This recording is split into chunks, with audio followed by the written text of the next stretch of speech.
hello hello, আমি মঞ্চে ডেকে নিচ্ছি অত্র প্রতিষ্ঠানের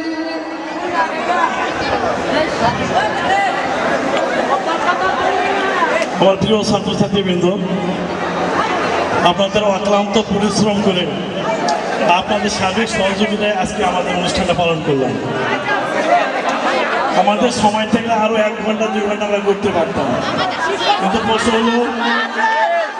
এখন আজানের সময় আমরা চাই না এলাকাবাসীর কোনো ক্ষতি করে কোনো ধর্মীয় দৃষ্টি